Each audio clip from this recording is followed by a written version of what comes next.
मोठी बातमी भाजपच्या पंकजा मुंडे निवडणुकीच्या रिंगणात होत्या। महाविकास आघाडीकडून शरद पवार गटाचे बजरंग सोनवणे मैदानात होते तर वंचित बहुजनकडून अशोक हिंगे हे निवडणूक लढवत होते।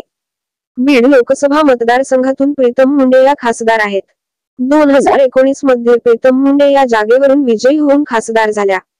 त्यांना एकूण 6,78,175 मते मिळाली होती। राष्ट्रवादी काँग्रेसचे उमेदवार बजरंग मनोहर सोनवणे यांना 5,09,807 मते मिळाली होती। त्यांचा 1,68,368 मतांनी पराभव झाला होता। पण भाजपने यंदा या मतदारसंघातून प्रीतम मुंडे यांच्या ऐवजी पंकजा मुंडे यांनी संधी दिली आहे।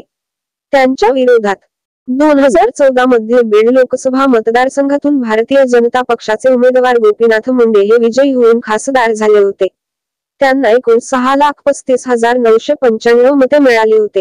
राष्ट्रवादी काँग्रेसचे उमेदवार सुरेश धस यांना 4,99,541 मते मिळाली होती।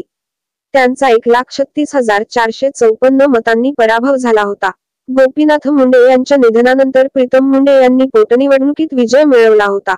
2009 मध्ये बीड लोकसभा मतदारसंघातून भाजपचे गोपीनाथ मुंडे खासदार झाले होते। त्यांना 5,53,994 मते मिळाली होती। त्यांच्या विरोधात राष्ट्रवादी काँग्रेसचे उमेदवार रमेश बाबूराव कोकाटे आळसकर यांना 4,13,042 मते मिळाली होती। त्यांचा 1,40,952 मतांनी पराभव झाला होता।